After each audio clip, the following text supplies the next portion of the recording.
I'm Marianne Whitaker, 36 years old, and I flew home to Wisconsin with a bundle of carnations and a handmade shawl in my lap, expecting to celebrate my grandfather's 80th birthday. When I opened the front door, the silence felt off.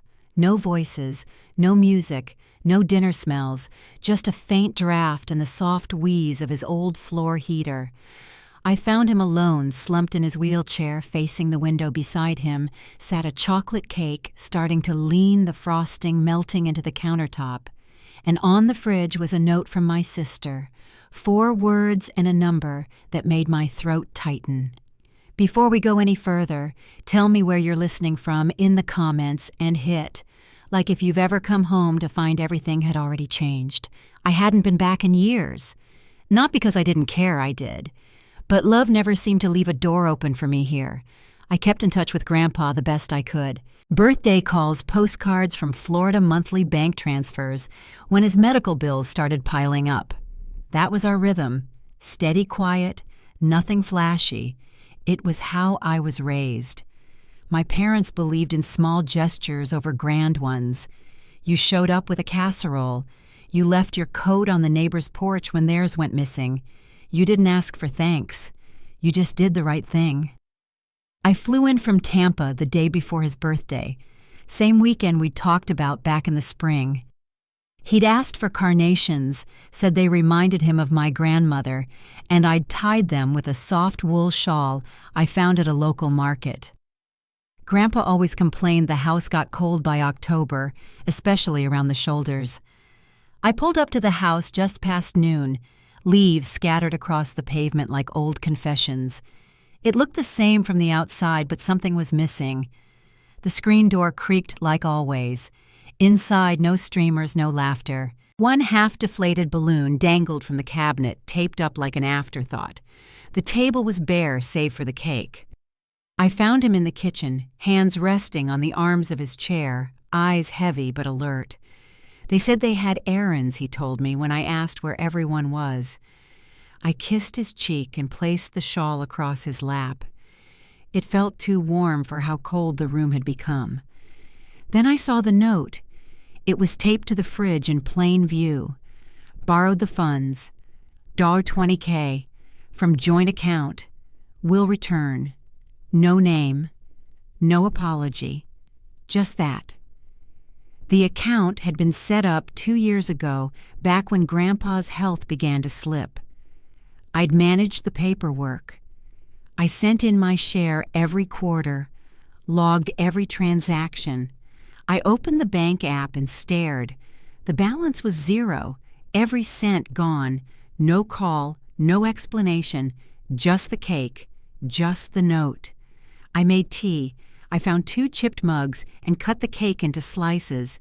No candles, no singing. Just the 2 of us at the table, a quiet record playing from the old player in the den. He smiled, a small one. It lasted maybe a minute. The kind of smile you save when you know you won't get another. Later that afternoon, I found myself drifting, moving through the house like I didn't belong in it anymore. Grandpa had dozed off in his recliner. The shawl I brought was tucked around him. I wandered down the hall to the room I'd always been told was off limits. I opened a drawer in his bedroom and found a shoebox buried beneath old socks and handkerchiefs. Inside there were photos, a locket, my name on a document, a co-ownership draft, not notarized, just a promise on paper. No Callista, no Brett, just me and him. That night, as the windows rattled with early autumn wind, I sat on the edge of the bed holding that piece of paper. There was no anger, not yet. Just a slow, steady ache, the kind that doesn't shout, the kind that grows in silence. And in the silence, I started to listen. The next morning started quietly. Grandpa was still asleep in his recliner, one hand resting on the shawl I'd brought him. I moved through the kitchen, carefully cleaning the dishes from the night before, refolding the napkins covering what was left of the cake. The fridge still had that note taped to it, the one with the missing $120,000. I hadn't touched it. I just kept glancing at it like it might explain itself. It didn't. The trash needed to go out, so I tied the bag and stepped onto the porch. The air had that early fall bite, just cool enough to pull your sweater a little tighter. As I lifted the lid on the outside bin, something caught my eye, a flyer tucked partway down, glossy and gold-trimmed like a wedding invitation. I pulled it out and unfolded it. There, printed across the top in elegant script, was honoring our hero, a private luncheon for Robert Whittaker. The date was yesterday, the same day I arrived. There was a photo of Brett and Callista front and center. He was in a navy blazer she had on pearls, and that familiar polished smile she wore for holiday cards and social media posts. They were standing in front of a banquet hall, holding a plaque. Grandpa wasn't in the picture. I looked again, not a single image of him anywhere. I stood there for a long moment, the bag still in my hand, the wind tugging at the corner of the flyer. I went back inside and pulled out my phone. I opened Facebook and typed in Brett's name. There it was, a full album posted the night before. Dozens of photos. Callista giving a toast. Brett posing with a group from the local Chamber of Commerce. Comments poured in from neighbors and distant relatives. So proud of you both. Such beautiful children doing the right thing. What a blessing for your father. I stared at the screen until my vision blurred. Then I noticed something else, a photo of a check. It had Grandpa's name on it, but the endorsement looked shaky, like it had been written by someone unsure of their own signature. The caption read, "Legacy secured." I closed the app and sat down on the couch, holding the flyer in one hand and the locket I'd found the night before in the other. Thunder rumbled low in the distance. The sky outside was starting to darken, clouds rolling in over the lake. It felt like something was building. I opened my laptop and pulled up the bank records again. The joint account had been drained slowly, not all at once, but in patterns. I recognized some of the withdrawals from earlier in the year, ones I'd asked about, and never got a clear answer. There were consultation fees, event deposits, even an invoice from a catering company I'd never heard of. I started taking screenshots, one after another. Emails, bank statements, old calendar invites. I took a photo of the note on the fridge. I opened a blank document and began building a timeline. I didn't know where it would lead, but I needed something to hold on to. Something real. By late afternoon, the wind had picked up. Leaves scraped across the windows. Grandpa was resting in his recliner, again, soft jazz playing from the record player behind him. I moved through the guest room looking for extra sheets, and as I opened the top drawer of the dresser, a piece of paper floated to the floor. It was a newspaper clipping. I picked it up carefully. It was an article from the local paper, a profile on Brett and Callista, titled "Local Entrepreneurs Build Family Care Legacy." There was a photo of them standing in front of Twin Cedars Event Hall, arms linked, smiles wide. The piece described their commitment to multi-generational care and their devotion to preserving family values. Not one word about Grandpa's actual condition. Not one sentence about the calls I made, the care plans I managed, the late-night pharmacy orders. They'd taken everything I did and replaced it with a script. I folded the clipping and slipped it into my notebook. The light outside had faded. The kitchen was dark except for the soft glow of the stove clock. I sat back down and checked my email just to give my hands something to do. Nothing new. I stood to make tea when the knock came. It was soft, hesitant. I looked through the window and saw a familiar shape. Tall hoodie pulled over messy hair, hands stuffed deep in the front pocket. Gavin, Callista's son, 17. He looked like he hadn't slept. I opened the door just a crack. "Does your mom know you're here?" He shook his head quickly. "No. I needed to talk to you." I stepped aside and let him in. He stood near the counter, not quite comfortable, like he wasn't sure where to put his hands. "They made me unfriend you last year," he said. "Told me you were causing problems, trying to take what didn't belong to you." I waited. He glanced around, then pulled out his phone.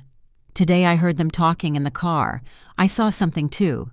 He scrolled and handed it to me. A group chat. A screenshot of messages between Brett Callista and two others.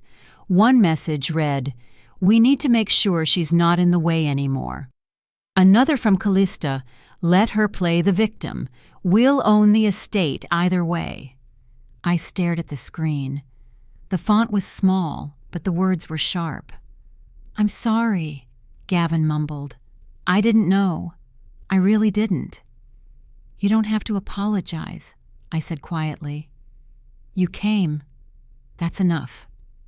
Before he left, he looked back at me. "I think Grandpa deserves to know," he said, "but if they find out I was here—" "You're safe," I told him. "I won't say anything." He left without another word. I locked the door behind him and sat back down at the table. My laptop was still open. I searched a name I hadn't thought of in years, Abram Stein, Grandpa's old attorney. I found his number. When he answered, his voice sounded older, slower than I remembered. "Mr. Stein, it's Mary Ann Whitaker, Robert's granddaughter." There was a pause. "Now there's a name I haven't heard in a long time. They told me I'd signed something I said, that I gave up my share." "That's interesting," he replied, "because I still have your name on the original draft. It was only changed 4 years ago. They said you'd signed a release. I never saw a release. I never signed anything." That's what I thought. He emailed me a copy. I opened it and stared at the page. My name was there, dated listed equal. Not erased, just buried. That night, I added the new documents to the folder on my computer. I renamed it from Truth to Evidence. The wind outside howled through the trees. Inside the house was quiet again, but I wasn't. I stayed up most of that night, not because I meant to, but because my mind wouldn't quiet down. The house creaked around me. Familiar sounds, but none of them comforting. The old heating vents ticked floorboards, shifted. Wind tapped the windows in slow, deliberate knocks. Grandpa's breathing from the recliner was soft and steady, but even that didn't help. Every time I closed my eyes, I saw that group chat on Gavin's phone. I heard Callista's words again. "Let her play the victim. We'll own the estate either way." I opened the shoebox again. The co-ownership draft was still there, folded where I'd left it. No stamp, no witnesses, just our names. His signature firm, but a little off-center. Mine printed in neat blue ink. I'd forgotten signing it. Maybe it never felt official because nothing ever came of it. But now, holding it under the kitchen light, it felt different. The house had always been small. 2 bedrooms, narrow hallways, a living room that smelled like cedar, and old books. I knew every corner of it. But that night, it felt unfamiliar. Like someone had rearranged everything just enough to make me feel like a visitor. I walked the rooms again. In Grandpa's bedroom, the same framed photo of my mother still sat on the dresser, her high school graduation picture in a silver frame. In the corner, his suitcase from last year's hospital stay still hadn't been unpacked. The closet smelled like mothballs and menthol rub. Everything in its place except for him. Back in the living room, I tucked a blanket around Grandpa and turned off the lamp. Then I sat by the fireplace with my laptop. I renamed the folder on my desktop. I changed it from evidence to record. Not because it changed anything, but because it reminded me what I was building, not a case, not yet. A record. Of everything they tried to erase. I took photos of the co-ownership draft, the bank statements, the flyer from the trash. I added the screenshots Gavin had shown me. I started tagging the files by date by topic. Healthcare, banking, real estate. I backed it all up to the cloud. Then I sent copies to myself and to a secure drive just in case. It was close to 3 a.m. when I finally stood up and stretched. I hadn't eaten since lunch. There was still half a sandwich in the fridge. I poured a glass of water, sat down at the kitchen table, and stared at the note one more time. Borrowed the funds. $1.20K from joint account. Will return. That's all they'd left behind. By sunrise, the air had cooled again. I made oatmeal for Grandpa and helped him to the bathroom. His balance was slower than it used to be.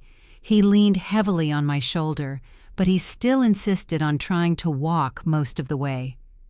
I noticed then how carefully he moved, like each step was a negotiation. As he settled back into his chair, he looked at me and said, "They'll be back today." His voice was quiet but steady. "They'll act like nothing happened." I didn't answer right away. I just crouched down and straightened the blanket over his knees. "Next time they walk in," I said, "I won't be the quiet one." He gave a small nod and closed his eyes again. They showed up right before noon. The doorbell rang twice, bright, cheerful, like someone delivering good news. I dried my hands on a dish towel and looked through the curtain. Brett was on the porch wearing a polo shirt and sunglasses hanging from the collar. Callista stood beside him holding a box of cupcakes and a cluster of balloons.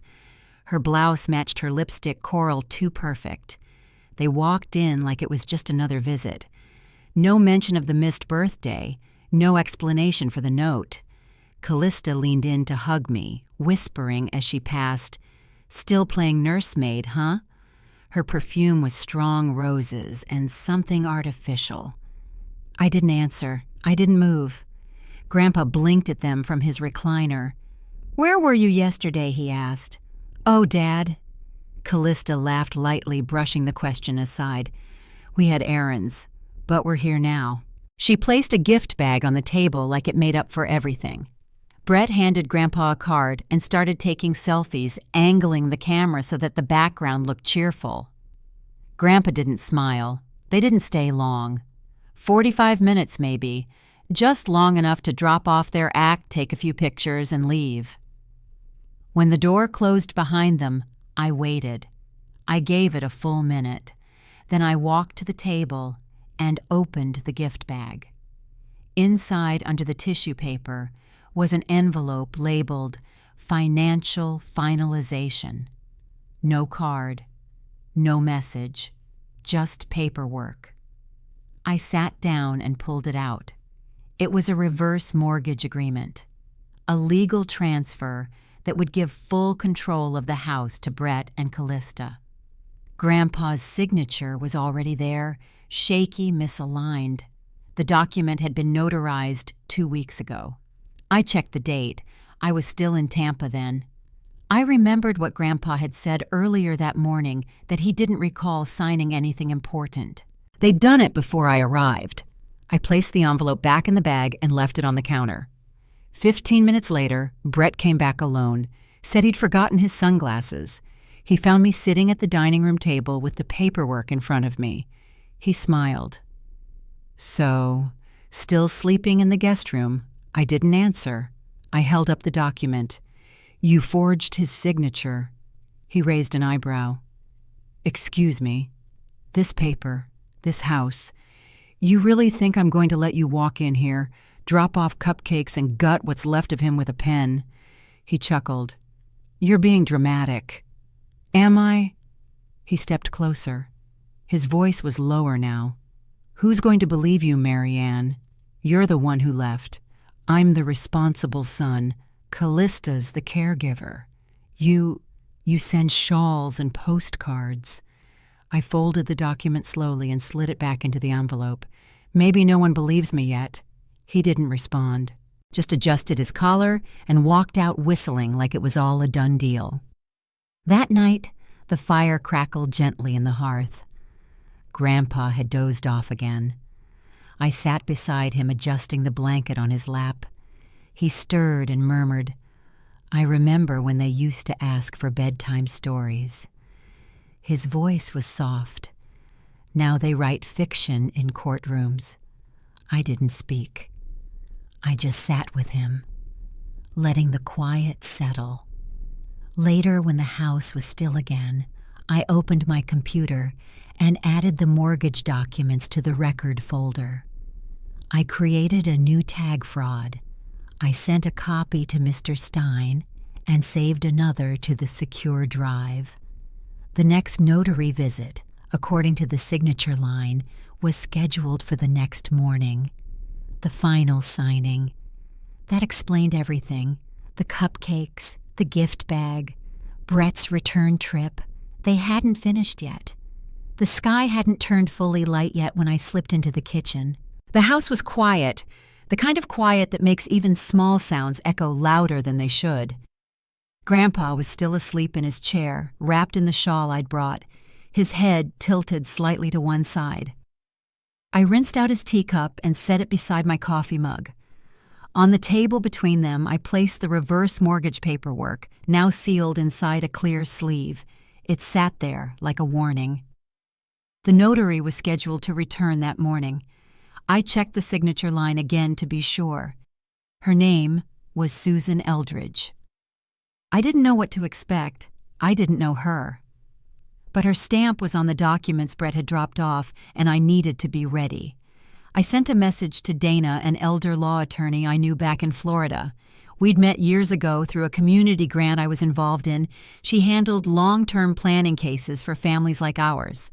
I typed fast, "Need eyes on a situation. Can you FaceTime and 10 notary coming?" Big move. A moment later, her reply buzzed back. "Yes." "I'm ready. Don't sign anything. Record if needed." At 8:42 a.m., the doorbell rang. The chime was brisk even. I opened the door to a woman in a dark suit portfolio and hand badge, clipped neatly at her collar. Her smile was polite professional. "Good morning. I'm Susan Eldridge. Mr. Carson scheduled me for a final signature appointment with Mr. Whitaker." I stepped aside. "Come in." She walked past me and into the dining room, laying her materials on the table with practiced movements. Grandpa stirred slightly at the sound. She turned to him with that same polite smile. "We met last month," she said gently. "You signed the initial forms then. I just need your final approval today." He looked at her, then at me, unsure. "I don't remember signing anything like that." I brought her a mug of tea and sat across from her. "Before we begin, do you mind if I see your ID?" I asked. She blinked but handed it over. I nodded and placed it down beside the paperwork. Then I pressed record on my phone and opened the FaceTime window, angling it toward the table. Dana's face appeared quietly on the screen, her expression steady. "Thank you," I said. "I'd also like to let you know that we're joined by Dana Atwell, an elder law attorney licensed in California. She's just observing." Susan glanced toward the screen. "Is that legal?" Dana's voice came through calmly. "It's entirely legal to document a process that may involve elder financial pressure or abuse. I'm only observing unless needed." Susan hesitated. Her hand stopped moving across the papers. I wasn't told anyone else would be involved today. I didn't respond. I waited. That's when Brett walked in. He didn't knock. He came through the side entrance with a quick, confident stride, sunglasses hooked onto his shirt collar, like he'd stepped out of a country club meeting. He smiled when he saw Susan. "Ah, perfect. You're already here. Everything's set." His eyes moved across the room quickly over the table to the paperwork and then to me. He paused. "No, Brett," I said. "We're not." He gave a short laugh. "Let's not make this difficult, Marianne.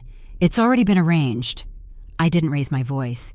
"You arranged this behind Dad's back. He doesn't even remember what he signed." Grandpa looked between us, his eyes a little cloudy. "Did I sign something he asked, trying to follow?" "You used his confusion," I said, turning toward Brett. "And now you're trying to make it official." Susan looked increasingly uncomfortable, glancing at Dana's face on the screen. Dana spoke again. "Brett, any document signed under mental uncertainty, especially with family pressure involved, can be challenged, in court and in probate." Susan stood up slowly. I don't think I can proceed. This isn't a standard visit. I wasn't prepared for—" She paused all of this. She began gathering her things. Brett didn't move at first. Then he turned toward me with a tight smile. "You always were the emotional one, and you always hid behind forms and titles," I replied. "But paper doesn't make it true. Not anymore." He walked out the same way he came in, didn't say goodbye. 10 minutes later, Callista showed up. She came through the front door like a gust of wind, hairstyled heels, clicking eyes already sharp. "Are you trying to ruin everything?" she asked, walking straight into the kitchen.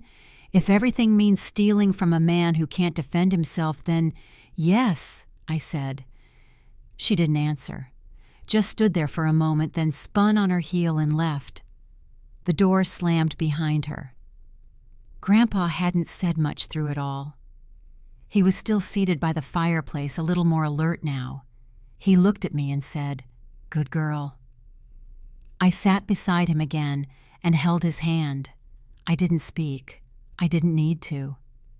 That night I made soup, and we ate quietly at the table. The sky outside had turned gray, and the porch light flickered. Before bed, I helped him to his room, checked his medications, and sat with him while he drifted off. I knew this wasn't over. I knew Brett wouldn't let it go. But something had shifted.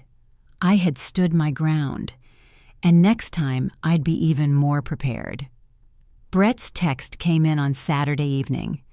Just a line and a time: family meeting Sunday at noon. Sunroom. Nothing else. No explanation. No tone. But I knew what it meant. I arrived 5 minutes early. Not because I was eager, because I didn't want them saying I was late. The sunroom in Brett's house looked like something out of a magazine. Throw pillows arranged in pairs, a pitcher of lemon water on the glass table, fresh cut flowers in a crystal vase. And above the bookshelves, that same ceramic plaque that had been in Mom's kitchen for years: "Family is everything." They were already seated. Brett on one end, Callista near the TV with her hands folded like a host waiting for applause. My chair was set apart, angled toward the corner, not quite part of the circle. Callista stood as I walked in. "Mary Ann," she said, all brightness. "So glad you made time for this." I gave a polite nod and sat down with my canvas folder resting on my lap. Brett smiled like a man about to lead a seminar. "Before we begin," he said, "we just want to clear the air. No tension, just family." Callista leaned forward. "We've all been a little worried about you," she said. "There's been some spiraling, emotionally, and we thought a gentle intervention might help." Brett slid a document across the glass table. 5 pages. I scanned the first paragraph. It was labeled Care Agreement. Mary Ann Whitaker. Clause 1. I waive any right to ownership or inheritance related to Robert Whitaker's estate. Clause 2. I accept full responsibility for any medical or household expenses incurred during my voluntary stay. Clause 3. I agree not to dispute or contest any future trust-related decisions made by Brett or Callista Carson. I looked up. "Is this a joke?" Brett shook his head. "We're just trying to keep things orderly." "And I'm the disorder, frankly," Callista said, folding her hands. "Yes." She stood and picked up a remote. A screen lit up across the far wall. A slideshow of photos began to play. Each one had me in it. Me at a conference in Portland. Me standing near the beach 2 summers ago. Me with a colleague at an awards dinner. This, Callista said, pacing slowly, is where she wasn't. When Grandpa needed her. When we were here, caring for him. She paused the slideshow. She chose her career over her family. That's fine. Just own it. I didn't say anything. I opened my folder and laid out several printed emails beside the contract, full conversations with Callista from earlier in the year. Ones where I asked for updates. ones she never answered. "See this one," I said quietly. "March 17th. You told me not to come home." Callista didn't blink. "You always made things dramatic." I turned toward Grandpa. He was seated near the fireplace again, his head drooped slightly. A bottle of Ativan sat on the table beside him, double the prescribed dose. I hadn't noticed it earlier. "You sedated him for this?" I asked. Brett straightened. He was agitated. "We didn't want him overwhelmed." "Right. Overwhelmed by the truth." My voice didn't rise. My hands shook slightly, but I didn't cry. I laid down a second folder. "This is everything I have," I said. "Emails, texts, bank statements, legal copies of the draft you tried to bury." Brett leaned back. "None of this is helping anyone." "No," I said. "It never did. Especially not him." Then the projector screen stuttered. A cable had loosened, and behind it, through the sheer curtain, I saw something I hadn't noticed before. A folding table. On it, a chocolate cake. Same frosting, same blue-piped letters, still untouched. The one from Grandpa's birthday. Callista followed my eyes and gave a short laugh. "Oh, that. We were going to toss it. You couldn't even do that much." I stood, walked over, picked up the cake carefully. It was lighter than I remembered. "Do you remember what this was for?" I asked. "This cake?" Brett squinted. "What?" "This was supposed to be for his birthday. The one you said you were taking him out for. The one you left him alone during." I turned back toward the group. "You smiled for photos in a banquet hall while your father sat in his chair waiting for someone to come home." No one moved. I placed the cake back on the table and returned to my seat. "This won't be his legacy," I said, "and it won't be mine." Callista started to speak, but I laid out the last 3 pieces from my folder. First, a notarized power of attorney, signed 6 months ago, witnessed in home by a licensed hospice nurse and an independent notary, all legal, all valid. "This document," I said, tapping the corner, "gives me full medical and financial authority." Next, I laid out a printed spreadsheet. A forensic audit showing how Brett billed Grandpa's account for family legacy planning sessions, and even a patio heater, the same one Brett had installed on his own deck. "That's a business expense," he snapped. "No," I said. "You used it to host wine nights while Grandpa sat without proper heating for 2 winters." The room had gone still. Finally, I reached into my bag and pulled out the last document. It was heavier. The paper was thick, the seal from the county trust office clearly visible. "This is the final amendment to Grandpa's trust," I said, "filed 3 weeks before his stroke, verified by the trust attorney in Milwaukee, stored in a safety deposit box under his name." I opened it to the last page. "All real estate assets and holdings are to be transferred to Marianne Whitaker, sole heir, designated caretaker." Callista stood. Her face was pale. "That's not possible." "It is," I said. Brett slammed his hand down on the table. "You set us up. This whole meeting you staged it." "No," I replied. "You did. I just came prepared." Callista left the room first. I heard the bathroom door close sharply down the hall. Brett stayed seated, shoulders tense, jaw locked. He didn't say anything else. I gathered my folders and rose to leave. Grandpa's eyes were half open, watching me from the chair. His gaze lingered. Not confused, steady. I nodded to him. Just once. Brett didn't follow me out of the room. The others were still gathering their things, mostly quiet. Aunt Margie offered a small wave before disappearing down the hall, and one of the cousins muttered something about needing to check on her sitter. But Brett stayed seated, eyes locked on the folder I just zipped shut. His hands didn't move. His jaw clenched once, then again. Then slowly, he reached beneath his chair and pulled out a thick manila envelope. He dropped it onto the table. "This isn't over," he said. I didn't flinch. "You're right," I said. "It's not." He flipped the envelope open and pulled out a set of legal documents. They looked worn, as if he'd handled them often, some corners slightly curled. "My attorney says that amendment you're waving around won't hold." Dad wasn't of sound mind when he signed it. "The trust is invalid." He looked at me like it was a winning move. "We'll have it thrown out in court by next week." I didn't respond right away. I stood quietly, slid my folder back into my tote, and reached for the smaller envelope tucked just inside the front pocket. "I thought you might try that," I said. I walked across the room past the untouched lemon water and folded napkins to where a woman stood near the patio doors. She had been quiet all afternoon, watching from the corner with a notepad in her hand and a small silver badge clipped to her jacket. "Brett," I said, turning back toward him, "this meeting wasn't just a family conversation. It's been a pre-hearing affidavit session." His brow furrowed. "What?" The woman stepped forward and nodded once. "County probate clerk," she said simply. "Everything said here is documented and admissible." Brett's face tightened. "You ambushed us." "No," I said calmly. "I gave you a stage. You just didn't ask who was in the audience."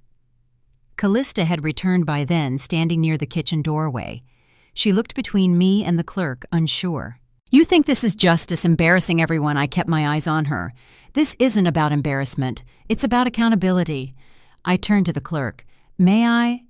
She gave a nod. I walked to the table and pulled out my laptop, connecting it to the small projector near the entertainment center. The screen blinked, then filled the wall behind me with the image of Grandpa sitting in his recliner. He was wearing his blue flannel, the one I'd packed last fall. The video was clear, the light soft. A hospice nurse sat beside him with a clipboard. The nurse spoke first. "Today is April 11th. Mr. Whitaker, can you tell us why you've asked to record this message?" Grandpa's voice came through the room like a breeze, steady, gravelly, familiar. "I want my family to hear this from me," he said. "Not secondhand, not twisted." He looked straight into the camera. "I've seen what greed does. I've seen people say all the right things and do the wrong ones.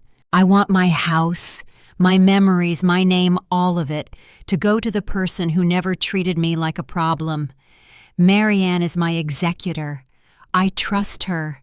I want her to have everything when I'm gone." The video ended. No one said a word. I placed another document on the table, this one heavy, stamped with seals and initialed on every page.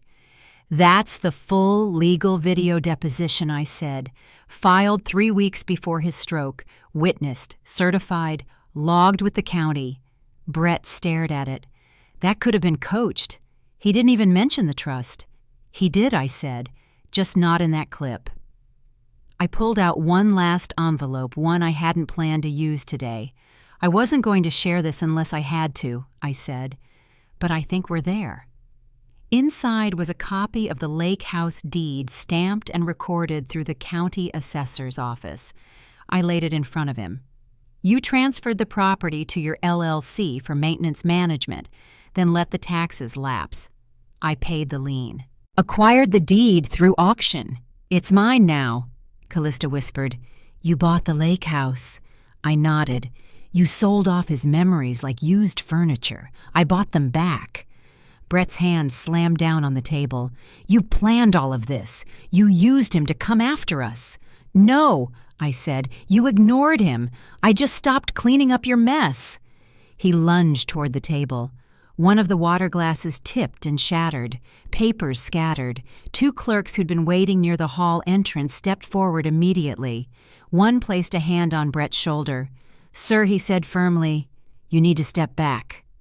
Brett didn't fight. He just stood there breathing heavy, the disbelief sinking into his face like wet cement. No one moved to defend him. I collected the documents from the table, slipped them neatly back into the folders, nodded toward the clerk. Then I stepped outside. The air was colder than before, the kind of chill that clings to your sleeves. But I wasn't rushing. For the first time in years, I wasn't hurrying to fix something, explain something, or beg to be heard. The door closed behind me, and I kept walking. The next morning, I walked through the front gates of the county building just as the wind picked up. The sky was overcast, the kind of gray that hangs low and steady. I carried 3 folders, each one labeled and tabbed, everything copied twice. I had slept only a few hours, but I felt alert, grounded. Brett's attorney was already in the probate courtroom when I arrived. A woman in her 40s, trim suit hair pinned back. She stood near the bench reviewing something on her tablet. When she saw me enter, she offered a nod, then turned back to her screen.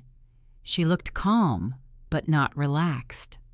The judge was a soft-spoken man named Jensen, older with wire-rimmed glasses and a voice like sandpaper. He reviewed the updated affidavits without comment and asked me 3 questions, all of them brief, direct. I answered with facts, only facts. Then he turned to Brett, seated beside his counsel. "You're contesting the new trust amendment," Judge Jensen said, "based on mental incapacity and undue influence." Brett's lawyer nodded. "We are, Your Honor. The timing of the amendment combined with Mr. Whitaker's known stroke and subsequent cognitive decline raises serious doubts about the legitimacy of his decision." Judge Jensen glanced down at the folder in front of him. The amendment was recorded and notarized 3 weeks prior to the stroke. "Do you have medical records indicating impairment at that point?" She hesitated. "No formal diagnosis, but—" The judge held up a hand. "Then it stands." Brett didn't react, not at first, but I saw his knuckles tense around the edge of the table. Judge Jensen moved to the second petition, Brett's challenge to the property transfer on the lake house. The title was acquired through a tax lien purchase, he said, filed properly with the assessor's office and cleared. "Any reason that transfer should be invalidated?" Brett leaned forward. "It was sentimental property. My father didn't know she was taking it." The judge looked over his glasses. "Mr. Whitaker didn't own it when she bought the lien." "You did, through your LLC, and you let it lapse." No one spoke. "In that case," the judge said, stacking the papers, "the estate will be processed according to the updated trust with Mary Ann Whitaker, named executor. The challenges are denied." He rose. The gavel didn't slam. It tapped once, low and final. Court adjourned. Outside, the courthouse steps were still damp from last night's rain. I stood there for a minute, just breathing, feeling the cold work its way through my sleeves. Callista came down behind me. "I didn't know about the taxes," she said. Her voice wasn't defensive, just quiet. "I figured," I said.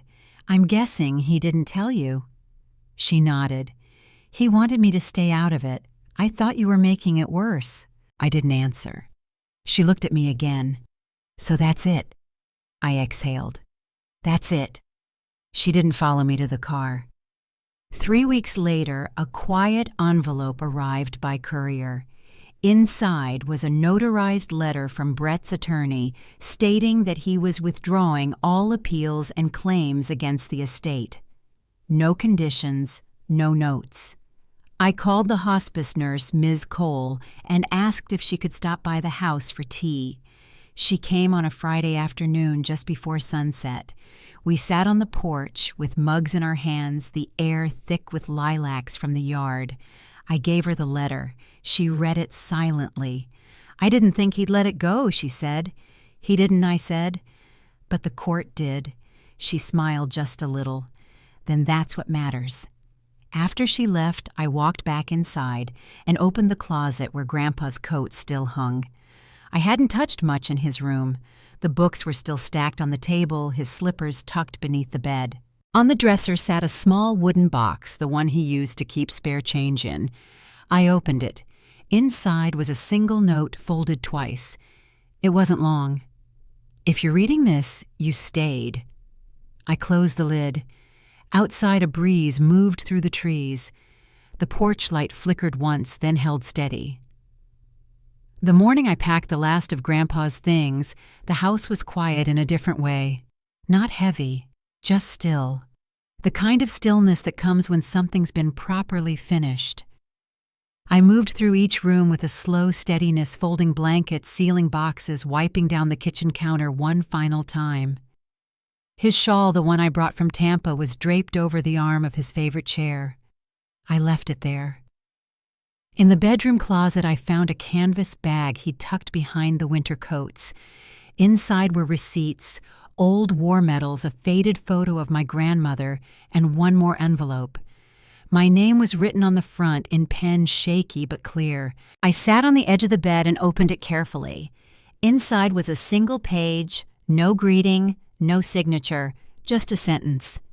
If they ever try to make you small again, remember you already stood taller than all of them. I held the paper in my hands for a long time. It didn't need more than that. I folded it back into the envelope and placed it in my coat pocket.